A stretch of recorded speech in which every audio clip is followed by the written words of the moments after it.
ত্রিপুরায় অনুষ্ঠিত হলো বিকল্পের প্রস্তাব শীর্ষক এক কনভেনশন। আয়োজনে ছিল ভারতের গণতান্ত্রিক যুব ফেডারেশন ত্রিপুরা রাজ্য কমিটি। রবিবার আগরতলা ছাত্র যুব ভবনে এই কনভেনশন আয়োজিত হয়। মূল বক্তা হিসেবে বক্তব্য রাখেন GYFI এর সর্বভারতীয় সাধারণ সম্পাদক হিবঙ্গরাজ ভট্টাচার্য। হিবঙ্গরাজ বলেন, এই সময়ে যুব সমাজের সামনে বিকল্প পথ দেখানো জরুরি। কর্মসংস্থান, শিক্ষা ও গণতান্ত্রিক অধিকার, এই তিনটিকে ঘিরেই আমাদের আন্দোলন। অনুষ্ঠানে আরো উপস্থিত ছিলেন CITU রাজ্য সম্পাদক শঙ্কর প্রসাদ দত্ত সহ অন্যান্য নেতৃত্বরা। আয়োজকদের দাবি, এই কনভেনশনের মাধ্যমে রাজ্যের যুব সমাজের সামনে এক ইতিবাচক রাজনৈতিক বিকল্প তুলে ধরা হয়েছে। কেন্দ্রের সরকারে বিজেপি ক্ষমতায় আসার পর থেকেই আমাদের ভারতবর্ষ জুড়ে কর্মসংস্থান এখন আর সমস্যা না, এখন সংকটে পর্যবসিত হয়েছে। আপনারা জানেন যে দেশ স্বাধীন হওয়ার পরে শেষ 50 বছরে সর্বোচ্চ বেকারত্বের হার এই নরেন্দ্র মোদীর আমলে। এবং ডবল ইঞ্জিন সরকারের কথা বলে বিজেপি। যেখানে যেখানে রাজ্যের সরকারে বিজেপি ক্ষমতায় আছে সেই রাজ্যগুলোর অবস্থা অত্যন্ত খারাপ এই কর্মসংস্থানের প্রশ্নে।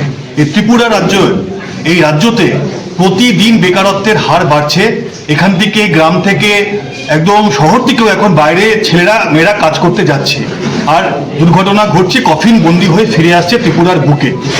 এর সাথে পড়াশুনো করেছে, যোগ্যতা অনুযায়ী কাজ চায়, কিন্তু সেই কাজ ত্রিপুরার বিজেপি সরকার এবং কেন্দ্রের বিজেপি সরকার দিতে পারছে না।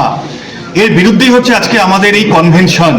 আজকে কর্মসংস্থানের সমস্যা এমন একটা জায়গায় পৌঁছে গিয়েছে যেখানে একজন কাজ না পেয়ে আত্মহত্যা পর্যন্ত করতে বাধ্য হচ্ছে। সামান্য 200 টাকা রোজগার করবার জন্য এখন ওই বাইকে গাড়ি চালিয়ে লোকের বাড়িতে খাবার পৌঁছে দিচ্ছে, যার কোনো স্বাস্থ্যের নিরাপত্তা নেই, কোনো রকম কোনো নিরাপত্তা নেই।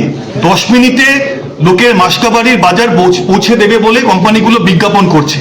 ওই 10 মিনিটের মাঝে মাসকাবাড়ির বাজার বাড়িতে পৌঁছতে গিয়ে রাস্তায় যদি সেই ছেলেটার বা মেয়েটার অ্যাক্সিডেন্ট হয়ে যায়, তার দায়িত্ব কোম্পানিও নিচ্ছে না, কোম্পানিকে নিতে রাজ্যের সরকার বা কেন্দ্রের সরকার বাধ্য করছে না।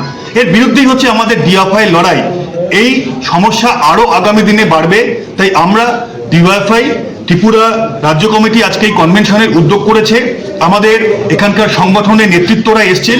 আগামী দিনে রাস্তায় নেমে এর বিরুদ্ধে আমরা তীব্র লড়াই গড়ে তুলব, তার পরিকল্পনাই আজকে আমরা আমাদের কনভেনশন থেকে নেব। আমরা একটা কথা খুব স্পষ্ট বলতে চাই, যারা মনে করছেন শুধুমাত্র পুঁজিপতি আর কিছু কর্পোরেটের মুনাফা করিয়ে দিয়ে আর ঘুরপথে সেই মুনাফার টাকা ইলেকটোরাল বন্ডের মতো বিভিন্ন স্কিমের মধ্যে দিয়ে নিজেদের খাতে নিয়ে নিজেরা বড়লোক হবেন, আর যে ছেলে মেয়েটা স্বপ্ন দেখছে যে কাজ করে 2 পয়সা ইনকাম করে বাড়িতে একটু ভালো থাকবে, তার অবস্থা আরো খারাপ হবে। ব্যুরো রিপোর্ট, অবিরাম 24x7।